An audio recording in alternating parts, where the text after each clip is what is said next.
Alors, quelques remarques autour de la propriété 9 qui donne un résultat qui compare les variations de la fonction 1 sur u, définie pour tout x par 1 sur u de x, et avec les variations de u. Et en fait, cette propriété dit que 1 sur u a un sens de variation contraire à celui de u sur un intervalle i où u est bien sûr monotone. Alors, la fonction u de x ne peut pas être prise n'importe comment. Il y a deux hypothèses. Il faut d'une part que u de x soit différent de 0. Alors ici c'est bon. Ici c'est bon. Là il y a un problème, u de x est égal à 0. Ici aussi. Et là c'est bon. D'autre part, il faut que u de x garde le même signe pour tout réel x pris dans son intervalle de définition. Alors là ça va. Ici on reste, là c'est négatif, ici on reste positif. Et là il y a un problème, il y a un changement de signe. Donc c'est bien un contre-exemple. Ici le signe est le même, mais la fonction s'annule. Et ici, la fonction ne s'annule pas, mais le signe change. Donc c'est bien un contre-exemple. Donc voici deux fonctions u de x qui peuvent être candidates à la définition de la fonction 1 sur u.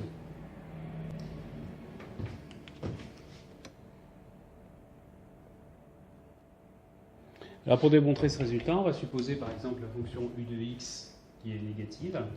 Alors ici, on a donc la courbe d'équation y égale u de x.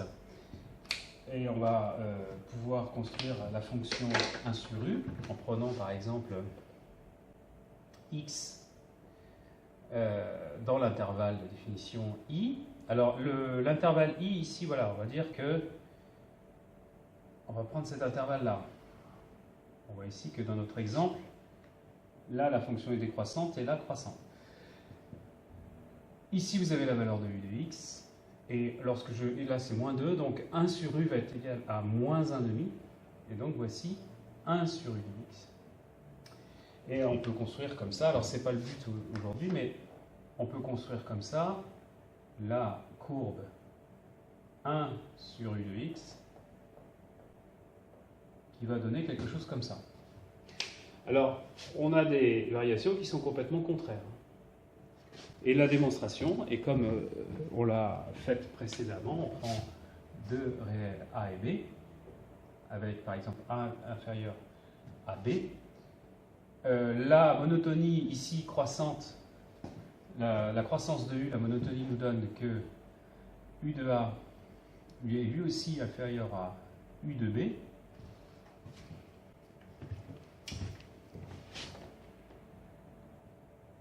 Donc u de a inférieur à u de b. Et d'autre part, u de b est strictement négatif. Et à ce moment-là, on utilise le fait que la fonction 1 sur x est décroissante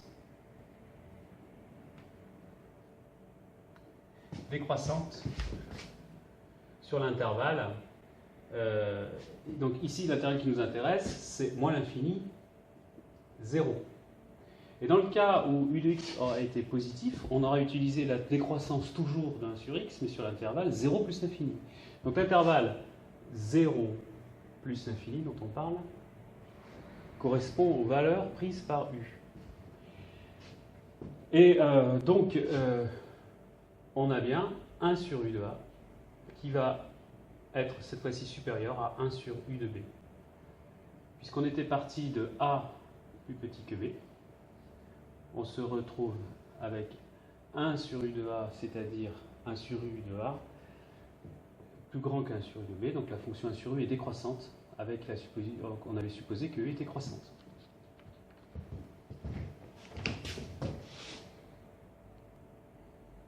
Donc voici une façon de rédiger cette démonstration.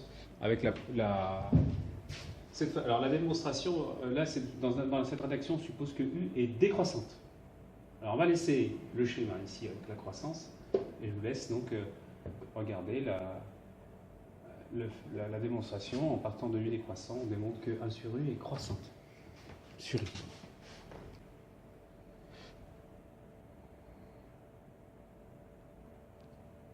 Donc avant de parler d'un exemple d'application, juste une remarque.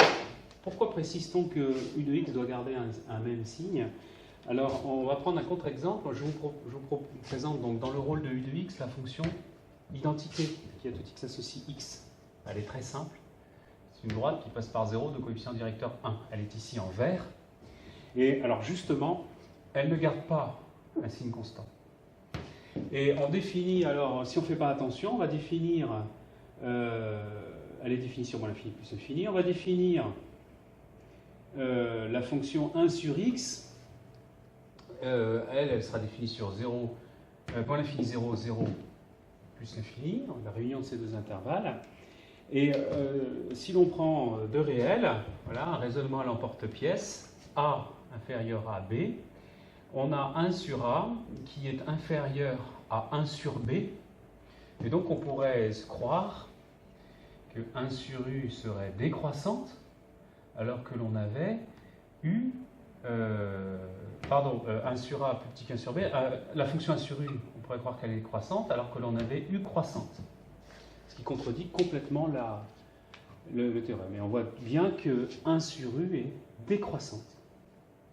Ici. Voici un joli contre-exemple.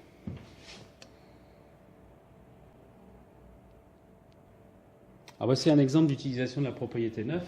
Alors avant de montrer la rédaction propre, on va d'abord faire quelques explications.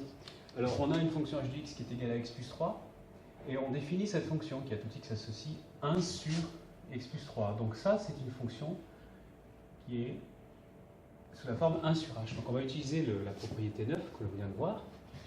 Et en fait, la fonction qui a tout x associe x plus 3, c'est une fonction affine de coefficient directeur 1, positif, donc elle est croissante, elle s'annule en moins 3. Elle ne garde pas de signe constant. Elle est négative, puis positive. Donc on ne va pas pouvoir étudier directement les variations de 1 sur h sur R. Mais on va voir que en gérant l'étude dans un tableau de variation, ça va se faire très naturellement, effectivement. Alors, ce n'est pas nécessaire, mais on peut regarder le signe de x plus 3 pour voir ce qui se passe. Elle s'annule ici, elle est négative puis positive. La fonction qui a tout x associe x plus 3, elle est croissante, elle.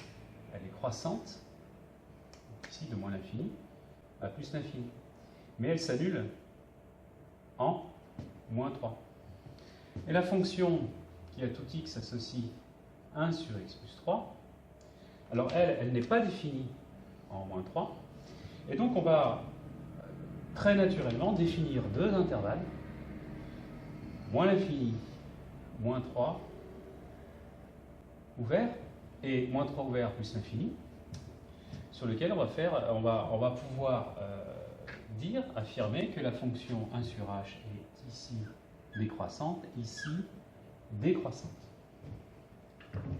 Voilà le principe. Alors voici la rédaction telle qu'on l'exige. h de x. Alors la première chose, c'est rechercher les valeurs pour laquelle h de x est nul. h de x est nul si x égale moins 3. h est une fonction affine croissante car son coefficient directeur est 1. Alors donc, effectivement, sur moins l'infini, moins 3, elle est négative. h est strictement croissante, et donc l'on a 1 sur h qui sera strictement décroissante. Et sur moins 3 plus l'infini, h de x est positive, elle est de signe constant, mais elle est également croissante, et donc 1 sur h est strictement décroissante.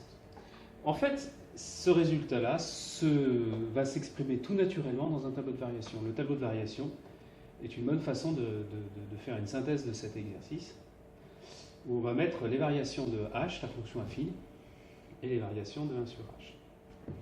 Et l'on vérifie.